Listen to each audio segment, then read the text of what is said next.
د قانون او د آئین په تناظر کې دې وخت کې په پاکستان کې ثوابدیدي فند استعمالول چې کوم دی دا غیر قانوني دی، دا غیر آئینی دی. صحیح. یعنی یو ایم پی ای، یو ایم این ای یا ایون چیف منسٹر هغه ثوابدیدي فند نشي استعمالولی. صحیح. یو خو هغې چې ایمرجنسي راشي نو بیا هغه سره اختیار هغه ته وایي چې تاسو استعمال کړه، خو په نارمل حالاتو کې هغه ته دا نشي ورکولی. صحیح. او په دې باندې لوی لوی فیصلې د عدالتونو راغلي دي. خو د هغې باوجود دا فند استعمالیږي او د ثوابدیدي فند وزیر اعلی د ځان سره ساتي او په دې باندې هغه خپل ټول کابینټ او خپل ټول ایم پی ایز ځوړن ساتلی او ټول کال هغه د وزیر اعلی مدې وی د دې وجې نه وی چې یاره ما لکه فند راکړي.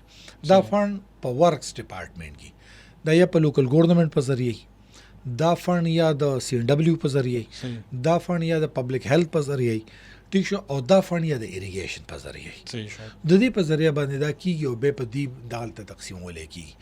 دا فند د پابندۍ باوجود د پرویز خټک سے په دور کې د هغه په 15 کال چې کوم دورو په هغې کې د 40 اربو روپو پورې لګولی شوی دی. د محمود خان سے په دور کې په 15 کالو کې دا د 500 اربو روپو نه سیوا دا لګول دا هغه خو چې سوري او 1 اربو روپو پورې محمود خان سے په دور کې دا لګولی شوی او یا عرب ته یس او یا عرب په 15 کال کروڑونه یاد نه په دا 15 کال دا ضروري کال دا حکومت په هغې کې هغه لګولی. نو دې وخت کې پر چې کوم الیمین ګنډاپور صاحب دی هغه هم دغه ثوابدیدي فند دپاره ایکسلریټډ ډیولپمنٹ انیشیټیو نوم ورکړی دی.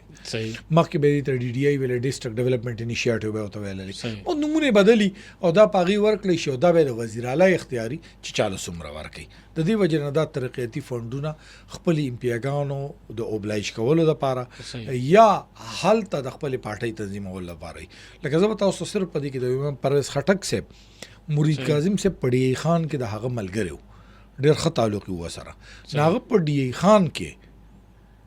خان کې هغه خپل ایم پی ای ته فنډ نه ورکو او خپل مرګري ته چې کوم دی د ډي ډي آی کې ثوابدیدي فنډ ورکو او هغه ته زما په خیال چې 3.5 کروڑ روپۍ وي چې هغه ته د اوبو واټر سکیمز او واټر سپلای سکیمز په هغې په ذریعه ورکړی وي.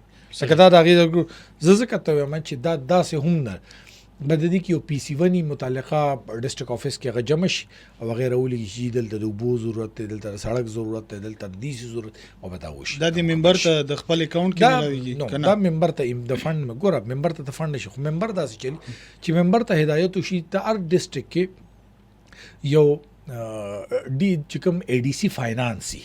صحیح. ټیک شو دا د هغه په ذریعه نو تا ته وایي چې ته د متعلقه ډسټرکټ مینجمنټ سره ته خپل سکیمونه جمع کا.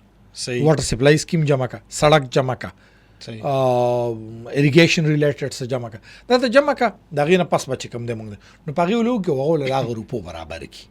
بس دغه طریقې سره دا طریقه